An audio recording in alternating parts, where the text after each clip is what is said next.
Selamat pagi, saudara-saudari sekalian, dimanapun saudara berada. Saya, Pendeta Saumiman Saud, dari San Francisco, akan menyampaikan kabar baik buat saudara pada pagi hari ini. Kiranya kabar yang disampaikan kepada saudara berupa firman Tuhan ini boleh menjadi berkat bagi saudara sekalian. Saudara, jikalau khotbah yang disampaikan pada pagi hari ini menjadi berkat bagi saudara, silakan perkenalkan kepada teman-teman saudara sekalian.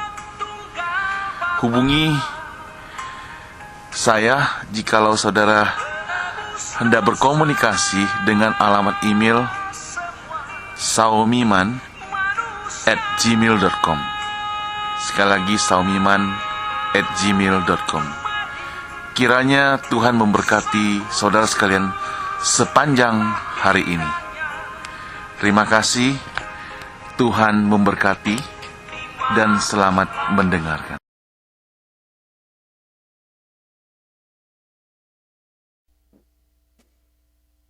Selamat sore semua. Selamat tahun baru juga. Rasanya belum telat ya ngomong selamat tahun baru buat saudara sekalian. Ya, senang sekali di tahun yang baru saya bisa diberi kesempatan untuk bersama-sama di tempat ini belajar firman Tuhan bersama dengan Anda sekalian. Saya ingin mengajak kita melihat satu tema ya yang saya beri judul Kasih yang Sempurna.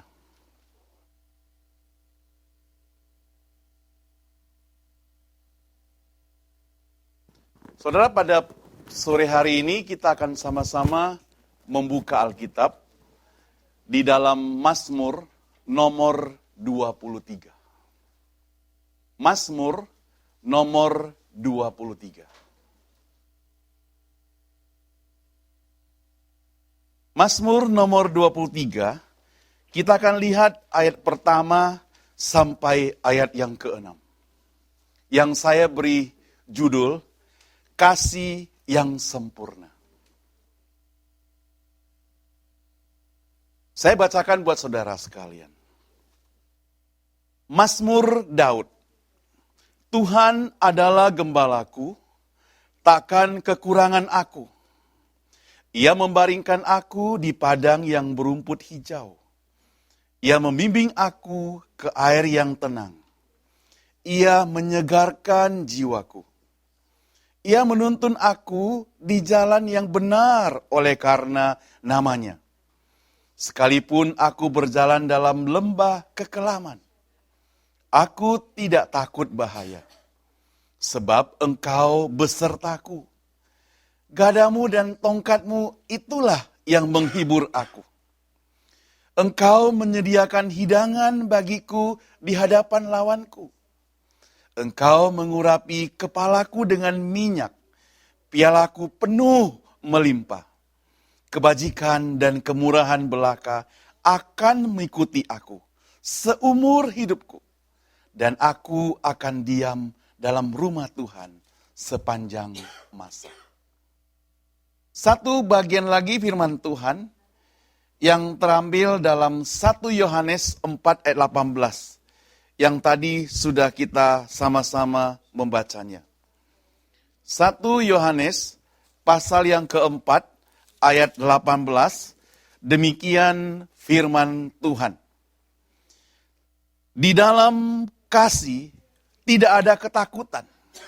Kasih yang sempurna melenyapkan ketakutan. Sebab ketakutan mengandung hukuman. Dan barang siapa takut, ia tidak sempurna di dalam kasih. Berbahagia kita yang membaca firman Tuhan, yang merenungkannya, dan sekaligus kita mempraktekannya. Mari kita berdoa. Bapa di surga, kami berterima kasih kepadamu.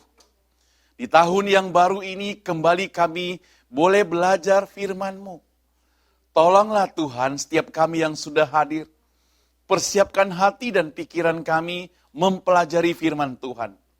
Tolong juga hamba-Mu di dalam segala keterbatasan kelemahannya. Berikan hikmat yang daripada Tuhan, supaya firman Tuhan yang disaringkan bersama-sama kami pada malam hari ini boleh jadi berkat, baik bagi dirinya yang menyampaikan, maupun bagi kami semuanya yang mendengarkan. Hanya dalam nama Tuhan Yesus, Juru Selamat kami yang hidup, mari kita semuanya berdoa mengatakan amin. Saudara, kita bersyukur satu tema yang ditulis oleh pemazmur Daud. Dia menulis dalam Alkitab, Tuhan gembalaku yang baik. Mazmur ini sangat terkenal. Mazmur ini merupakan mazmur yang indah, yang sering dibaca oleh segenap anak-anak Tuhan. Tatkala mereka mungkin mengalami pergumulan, kesukaran, dan permasalahan, dan sebagainya. Mazmur ini ingin menceritakan bahwa Tuhan adalah gembalaku.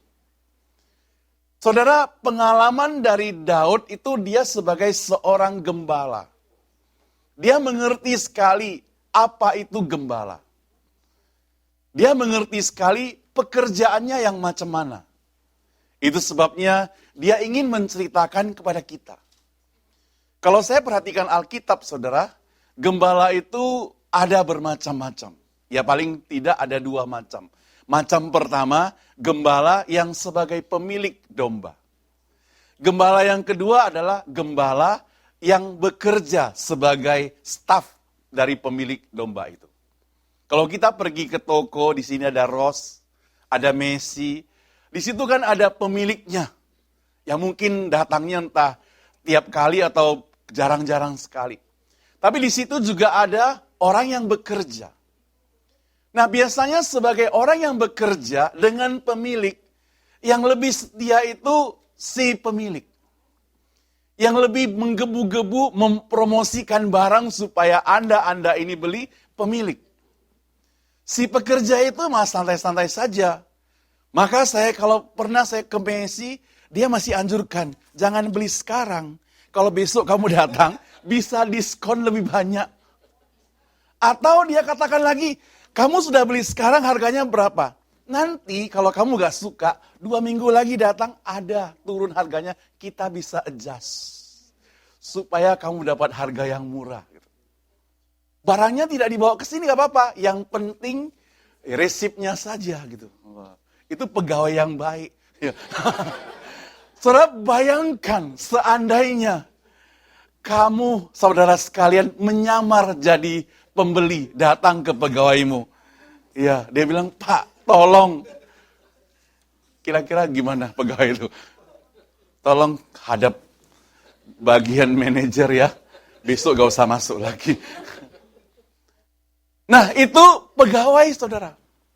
Maka yang sebagai pegawai itu dia tidak usah menggebu-gebu. Tahu saya bekerja, saya jual banyak malah capek. Ya, saya santai-santai, gajinya juga sama. Ya. Nah, jadi ada 2 macam gembala. Gembala sebagai pemilik domba, dan juga gembala sebagai bekerja. Kira-kira menurut saudara, yang dimaksud oleh Daud itu gembala yang model bagaimana? Ayo, pemilik domba. Setuju semuanya? Yang artinya Allah Sang pemilik, dia ingin menghubungkan Allah, sang pemilik kita sekalian, anak-anaknya yang disebut sebagai domba. Jadi, si Daud ingin mengatakan, akulah domba itu dalam cerita ini. Ya, akulah domba itu dalam cerita ini. Sehingga dia mau mengatakan, Tuhan adalah gembalanya. Nah, saudara sekalian itu, kalau pernah perhatikan lagi, dia ingin mengatakan, gembala itu takkan kekurangan aku. Mengapa dia katakan tak kekurangan aku? Saudara, karena dia tahu gembalanya adalah gembala yang baik. Yang memiliki kasih yang sempurna tersebut. Nah, ia membenarkan aku di padang yang berumput hijau. Sekarang pertanyaannya, mengapa tidak dibaringkan ke rumput yang berwarna coklat-coklat, saudara? Ya. Kenapa harus hijau ikut-ikutan? Ya, Kalau waktu kami tinggal di Seattle, dikatakan di situ adalah tempat yang green gitu, semua hijau gitu ya. Ya, kalau tinggal di California mungkin campur-campur mix coklat and green gitu ya. Ya, kalau saudara tinggal Las Vegas modelnya lain lagi, ada yang baru pulang dari Las Vegas ini gitu ya. Ya, mungkin coklat-coklatan dan sebagainya. Nah, dia katakan ia membaringkan aku di padang yang berumput hijau. Ternyata yang hijau itu sehat walafiat gitu ya. Teman saya kasih tahu saya, kalau engkau mau mengurangi berat badan, ya makan yang hijau-hijau semuanya. Ya, sayur hijau, ya, apel hijau, ya, jangan jendela hijau, jangan ya. Ya, tapi yang hijau-hijau semuanya. Ya. Nah, saudara, dia membaringkan aku di padang yang berumput hijau. Yang artinya dia menyediakan sesuatu yang terbaik. Ya, itu kasih yang sempurna. Kasih yang sempurna itu senantiasa memberikan yang terbaik. Karena ada orang yang kelihatannya tanda kutip punya kasih, tapi belum tentu bisa memberikan yang terbaik. Karena kasih itu harus dimulai dari iman. Iman kepada Tuhan Yesus. Dengan demikian orang yang beriman kepada Tuhan Yesus, baru dia bisa mempraktekkan kasih, memberikan yang terbaik. Saudara bisa memberi kepada orang lain. Bisa mendukung pekerjaan Tuhan. Bisa menolong orang lain. Tapi belum tentu bisa memberikannya dengan penuh kasih. Ya, karena apa yang kita lakukan seakan-akan tanda kutip mengasihi, tapi belum tentu kita mengasihi karena mungkin ada motivasinya yang lain dari belakang yang kita tidak tahu.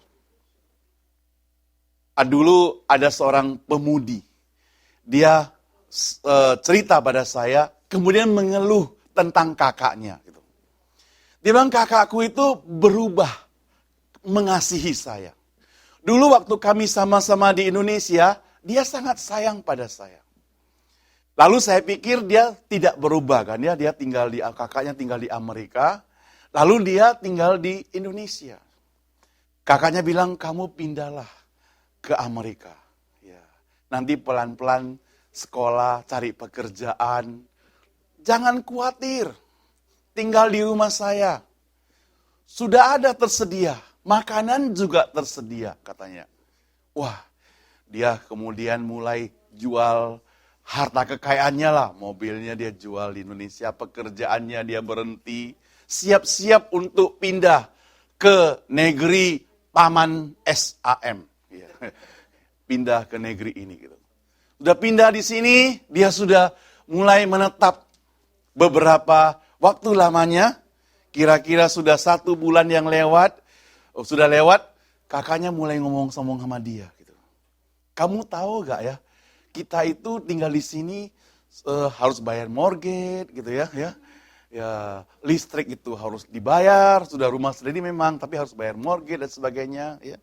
Bisa nggak kamu bantu-bantu yang 1 kamar kamu tinggal itu, kira-kira berapa gitu ya. Wah, dia mulai bingung, saya datang belum dapat pekerjaan, tadinya bilang jangan khawatir semua beres, ternyata harus dibagi-bagikan begitu. Belum lagi makanan gitu ya, juga harus begitu. Wah, dia pertama-pertama datang, dia bergumul sekali dengan masalah ini.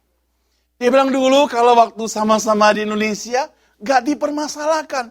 Saya pikir dia tetap seperti dulu, aman-aman. Di sini lama-lama korek-korek, tabunganku bisa kempes, bisa habis gitu. Ya, tapi saudara, Tuhan itu penuh kasih, kasih yang sempurna. Yang memberikan yang terbaik. Lalu dikatakan, ia membimbing aku ke air yang tenang. Air yang tenang itu bisa membawa penyegaran. Sebagai domba, dia merasa sangat dipelihara. Selain memelihara makanannya, juga dipelihara minumannya. Bayangkan, dikasih rumput hijau, makanan yang sedap, begitu yang enak. Dikasih juga dengan air yang tenang, yang jernih, yang bagus, yang sehat lah. Dia tidak bawa pada air yang keruh, yang kotor, tidak. Air yang berminyak, yang kotor, tidak. Tapi air yang tenang. Yang sampah-sampahnya, yang kotorannya sudah semuanya dibawa.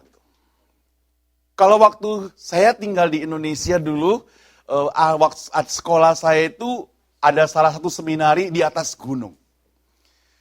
Di atas gunung itu airnya itu dari pipa diambil dari sungai gitu. Jadi dialirkan sampai ke kampus. Ya. Air itu. Tapi kadang-kadang ada tetangga-tetangga, anak-anak lah. Mereka nakal-nakal, mereka itu dirusaki itu pipanya gitu. Pipanya dari plastik dirusak, dipotong begitu udah rusak, udah bocor. Jadi airnya nggak mengalir sampai ke kampus. Itu sebabnya kita harus pergi cari air kan. Selain untuk masak, harus mandi. Mandinya di sungai. Gitu. Ya, sungai di Indonesia itu harus kita lihat juga gitu. Bagaimana kebersihannya. Kadang-kadang sambil mandi-mandi ada yang terapung-terapung lewat. Ada yang terapung-terapung lewat. Ya. Bukan ikan, saudara. Ya. Jangan pikir salah pengertian, bukan ikan. Kalian sudah lama tinggal di sini, pulang nanti pikir, ada ikan lewat, tinggal tangkap. Bukan. Ya. Tapi itu hasil buangan orang lain. Dari atas dia mengalir. Itu sebabnya kalau mau mandi, cari lagi tempat yang lebih atas. Supaya kalau giliran kita yang buang, orang lain yang dapat, saudara. Ya, bukan kita yang dapat. Nah, air yang tenang itu air yang menyegarkan. Nah, teman saya yang ajar begitu, jangan mandi di sini bagian bawah, kita tampung aliran orang lain, kita harus di atas supaya kita yang mengalir ke mereka. Nah, saudara, air yang tenang itu menyegarkan. Itu yang Tuhan berikan kepada kita karena Dia mengasihi. Itu yang dikatakan oleh Daud yang membuat ayat ketiga katakan membuat hidupnya itu menjadi segar kembali. Tadinya masa-masa lalunya karena berbagai pergumulan mungkin dia lewati dengan kesulitan, masalah, persoalan membuat dia loyo. Sekarang karena dia sudah ada dan mengetahui ada gembala yang baik itu, hidupnya bisa segar kembali. Karena ada kasih yang sempurna. Teman saya kirim satu cerita demikian. Dia bilang suatu hari ada seorang tante, dia itu jalan-jalan ke park, ke taman gitu. Ya, ke taman berjalan-jalan, kemudian dia melihat ada sepasang muda-mudi sedang berpacaran. Ya, di park itu, di taman itu. Mereka ngomong-ngomonglah tentang aku cinta padamu, aku sayang padamu. Bukan lagi berantem, tapi lagi berkasih-kasihan gitu. Lalu dia pasang telinga dengar, dia mau tahu si pemuda-pemudi itu ngomong apa. Lalu dia dengar suaranya jelas. Yang wanita katakan, "Bang, apakah kamu sayang padaku?" Ya, sayang dong, kata yang wanita itu ya. Ya, kata yang pria itu. Lalu, "Bang, bagaimana kamu sayang padaku?" Ya pokoknya saya sayang padamu. Kalau enggak masa kita berpacaran gitu ya. Saya ingin tahu gimana caranya kamu sayang padaku. Lalu si pemuda bingung, tapi dia teringat. Oh, saya sayang padamu demikian. Saya sayang padamu seperti A, B, C, D, E, F, G. Wah, apa itu ya? Bingung gitu ya. Wah, si tante juga dengar. A, B, C, D, E, F, G. Apa itu bang? Si abang ngomong begini. Ini bahasa Inggris katanya, sorry. Bahasa Inggrisku agak kacau-kacau sedikit katanya. Ya, dia bilang a boy can do everything for girl. Ya, A, B, C, D, E, F, G. Ya, si wanita itu langsung, wah semangat kembali. Mensegar ya. Gak usah dibawa ke rumput yang berhijau-hijau. Segar ya, segar. Lalu si tante dengar. Dia bilang kurang ajar suamiku. Saya sudah menikah sama dia hampir 20 tahun. Dia gak pernah ngomong A, B, C, D, E, F, G ke aku. Jangankan ABCD, saya belum ngomong katanya gitu. Ya, awas ya, nanti, atau mungkin karena saya belum bertanya, tante ngomong-ngomong sendiri.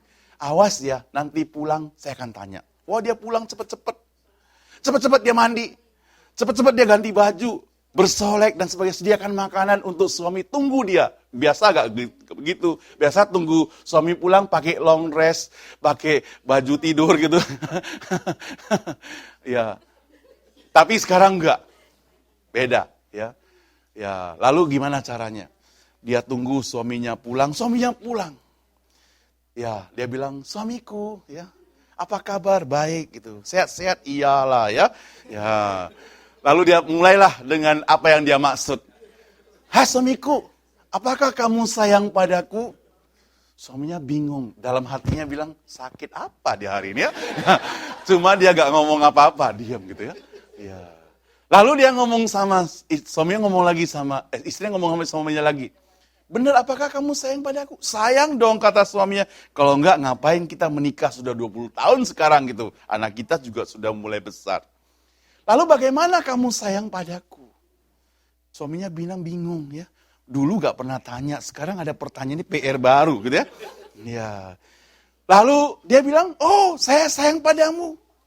"Dari kemana?" "Ya pokoknya saya sayang padamu lah, tapi bagaimana?" Nah, lalu suaminya bilang, "Saya sayang pada kamu A, B, C, D, E, F, G, X, I, J, K." Wah, lebih banyak. Tadi di Pak hanya sampai G. Sekarang sampai K. Wah, luar biasa. Tapi apa isinya? Ya, saya mau ngomong sama kamu ya. Ya, saya terjemahan bebas saya juga katakan. Yang pertama, ability. Kamu pintar ya. Kamu beautiful. Kamu cute ya. Saya melihat rumah sudah bersih, kamu doing everything ya. Kamu elegan ya. Kamu itu ke gereja kan? Ke gereja Fresno. Oh, faithful ya. Kamu itu baik kan? Good ya. Ya, lalu dia bilang lagi, kamu itu sekarang sudah pintar main iPad, iPhone, BlackBerry, kamu juga high tech. Wow. Luar biasa. Ya, hebat kamu katanya ya. Ya. Lalu sisanya apa? Tunggu dulu. Maksudku sisanya apa, suamiku? Sisanya, mau tahu ya? Jangan marah ya. I'm just kidding.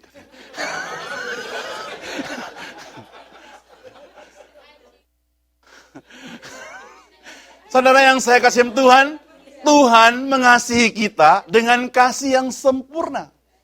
Bukan kasih yang just kidding. Tapi dia sempurna. Bagaimana dia mengasihi kita? Dia membaringkan di padang yang berumput hijau loh. Dia membimbing ke air yang tenang. Dia menyegarkan jiwa kita. Dan dia menuntun aku ke jalan yang benar karena namanya. Domba itu binatang yang bodoh, pertama. Yang kedua, binatang yang matanya gak bisa lihat jarak jauh. Saya bisa karena ada kacamata. Ya, bisa lihat jarak jauh. Domba itu juga hanya bisa melihat ke depan. Dia gak ada spion kiri dan kanan. Kita bisa. Saya berdiri sini, saya bisa lihat Pak Pur, bisa lihat ibu kita juga ya, bisa lihat semuanya. Ya. Bila lihat belakang, ya ke belakang saya gak bisa. Kecuali pakai kaca spion. Tapi pokoknya mata saya bisa lihat banyak tempat gitu. Nah, tapi domba gak bisa. Domba hanya bisa lihat ke depan. Itu sebabnya dia jalan sering terjatuh. Kita kan enggak, kita jalan, oh apa ada uang ambil gitu ya. Ada kotoran kita hindarin gitu ya. Ya. Tapi kadang kita manusia aneh, ada kotoran apalagi udah keinjak masih mau tes asli atau tidak kotorannya. Ya, bukan saudara. Bukan saya juga. Iya kan, mau tes. Ini benar gak kotorannya? Cara tesnya gimana? Ya. Nanti kita tanya mereka ya. Nah, saudara yang saya kasih Tuhan, makanya di sini kita melihat di Tuhan itu dikatakan gembala yang baik. Nah, jadi karena kebaikannya tersebut, dia menuntun di jalan yang benar oleh karena namanya. Tapi domba yang bodoh ini, dia perlu bimbingan daripada seorang gembala. Ya, karena domba itu karena kebodohannya sering tersesat. Saudara yang pelihara anjing, pelihara kucing itu aman-aman. Karena anjing kalau sudah keluar masih bisa pulang ke rumah. Ada teman saya cerita, anjing saya gak pulang 2 malam. Dia mampir ke rumah tetangga.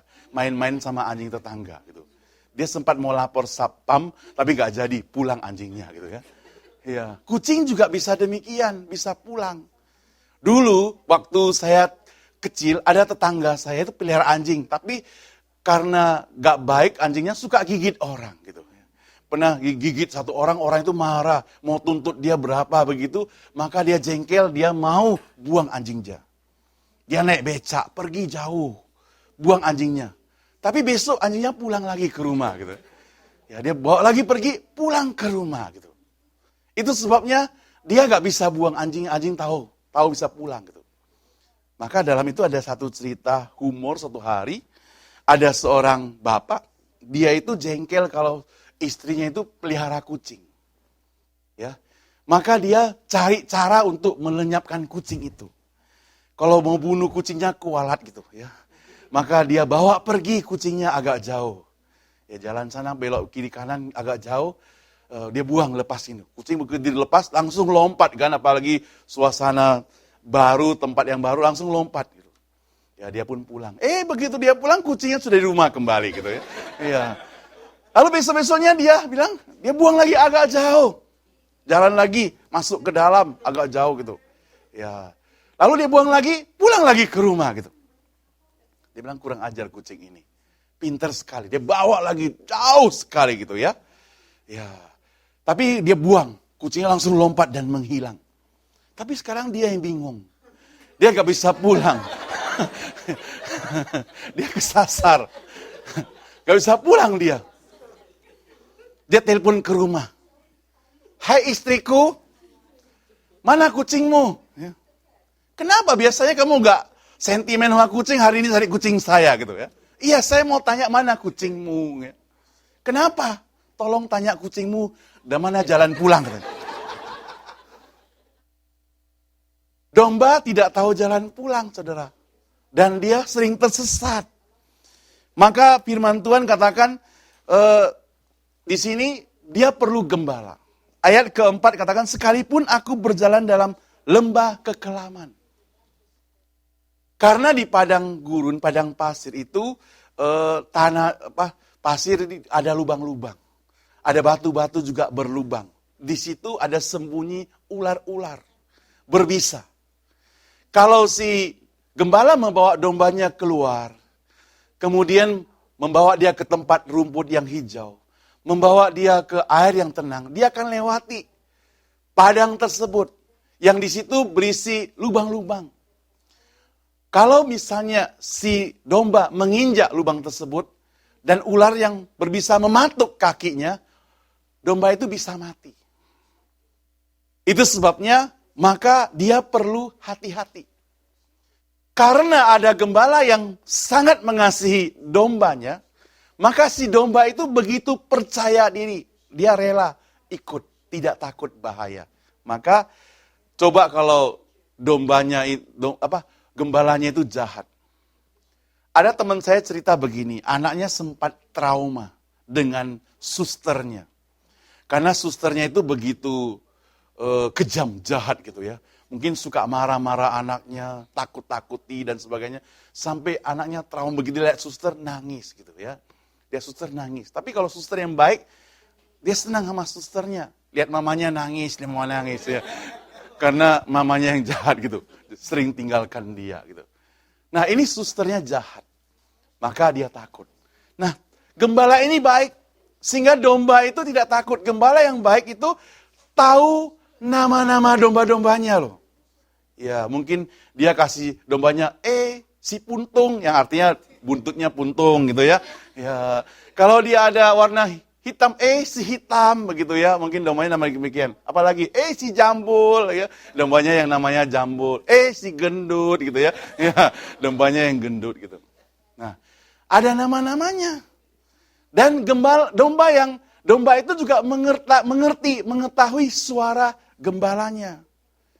Kan seperti anak kita, kalau papanya pulang suaranya, dia dengar, oh ini papaku pulang ya. Atau dia nangis dengan gembira gitu ya. Atau mamanya, suara mama dia bisa tahu gitu. Nah itu yang baik gitu.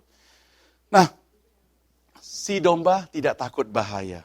Karena dia tahu gembalanya baik. Lembah kekelaman ini juga bisa disebut sebagai bayang-bayang maut. Yang artinya bahaya. Bahaya sedang menanti. Jadi mestinya orang takut. Tapi karena ada gembala yang baik, tidak takut. Saudara perhatikan enggak? Di sini ayat 4 katakan, sekalipun aku berjalan dalam lembah kekelaman. Ada yang digarisbawahi berjalan. Kalau berjalan itu lama enggak kira-kira? Ya boleh lama, boleh tidak lama. Tapi tidak harus selalu di situ. Waktu saya datang, saya ada lewati tempat-tempat yang tandus gitu ya. Tapi nggak lama. Coba dibilang berhenti di sana, tinggal di sana gitu ya. Ya, lalu jangan pulang-pulang lagi ke San Francisco gitu ya. Nggak ketemu kalian, nggak ketemu siapa-siapa begitu. Nah, tapi syukurlah hanya dilewati. Ya, saya belum pernah sendiri nyetir ke Las Vegas, tapi kan ada tempat yang flat semuanya gitu ya. Tapi kalau misalnya suatu hari kamu jalan, udah berhenti tinggal di sana terus gitu ya. Tapi kita hanya lewati. Maka di sini kan sekalipun aku berjalan dalam lembah kekelaman, aku tidak takut bahaya. Saudara bisa bayangkan kalau tinggal dalam lembah kekelaman itu tentunya sangat mengerikan. Ini hanya berjalan. Yang artinya dilewati hanya sebentar saja. Sebab engkau besertaku. Ya. Di situ juga ada katakan gadamu dan tongkatmu, itulah yang menghibur aku. Nah seorang gembala, dia punya senjata. Dia ada gada yang seperti pemukul kasti. Dia juga ada tongkat yang seperti tongkat biasa yang dibawa, yang ada mereng-mereng begini gitu ya, di ujungnya. Nah gunanya adalah sebagai gada itu untuk memukul musuh. Atau kadang-kadang mungkin dombanya dipukul. Diselentik lah, dipukul sedikit gitu. Nah, selalu ada tongkat. Tongkat itu gunanya kalau si domba itu sembarang pergi. Domba itu kan tadi matanya sudah kabur, suka tersesat, kemudian bodoh lagi, bisa pergi kemana-mana. Kalau dia jatuh ke dalam jurang, si gembala bisa pakai tongkatnya, cantol kepalanya, naik lagi ke atas itu. Kalau dia mereng ke kiri, diluruskan. Mereng ke kanan, diluruskan. Supaya dia tepat perginya, pulangnya juga sama ke kandang yang sama gitu. Jangan pergi ke kandang orang lain, ya. Pulangnya juga ke tempat yang sama. Maka dia katakan, engkau menyediakan hidangan bagiku di hadapan lawanku. Saudara perhatikan, menyediakan makanan bagiku di hadapan lawanku. Sebagai gembala yang baik, pagi-pagi dia bawa domba-dombanya keluar, lalu sorenya dibawa pulang. Waktu pulang itu dia periksa, dilanjutkan saja, engkau mengurapi kepalaku dengan minyak, pialaku penuh melimpah. Dia periksa dari mulai atas kepala sampai ujung kaki. Apakah domba itu ada kena duri gak? Kalau kena duri dioles dengan minyak supaya dombanya itu sembuh. Mungkin terkilir, dipijit-pijit begitu ya. Ya, supaya besok bisa semangat kembali. Ya, kalau kurang segar mungkin diurut-urut dan sebagainya. Itu gembala yang baik itu. Dioles mulai dari ujung kaki sampai kepala kalau ada yang luka gitu. Lalu dimasukkan dalam kandang. Tapi kan kita pernah dengar kalimat begini. Serigala berbulu domba. Jadi domba itu tidak aman sudah masuk kandang karena di luar ada serigala yang memantau. Bahaya gitu. Tapi beruntung ada gembala yang baik yang punya senjata. Sehingga si gembala itu sebelum domba-dombanya tidur bobok ya harus memeriksa kiri kanan belakang dan sebagainya, memeriksa kandang itu. Apakah ada bahaya itu? Ada serigala nggak? Kalau ada, maka si gembala itu akan memukul, membereskan sampai mati. Jadi serigala dipukul mati, diletakkan di satu tempat yang bisa dilihat oleh domba-dombanya.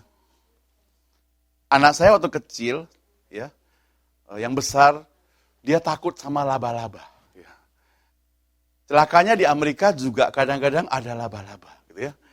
Di kamar mandi bisa keluar gitu ya, takut dia. Ya, kalau sudah ada laba-laba dia panggil mama, panggil papa ya, untuk bereskanlah laba-laba itu. Ya, saya bilang, kenapa sih gak mau bereskan sini? Nanti pulang ke Indonesia jalan-jalan, di situ ada lalat, ada laba-laba yang lebih banyak lagi gitu ya. Latihan di sini gitu ya. Ya, tapi tetap dia takut gitu. Nah, kadang-kadang sudah saya pukul, mati laba. Dia masih mau buktinya. Mana? Udah pukul belum gitu? Karena dia akan mandi. Mana itu? Mana mau lihat dulu? Kalau saya udah sampai hancur-hancurin, baru dia mau oke, mau setuju. Dan mau lihat gitu loh. Kalau saya gak sampai mati, dia bilang bohong, paling dia lari kemana gitu. Nanti muncul lagi waktu saya mandi gitu. Jadi sampai hancur.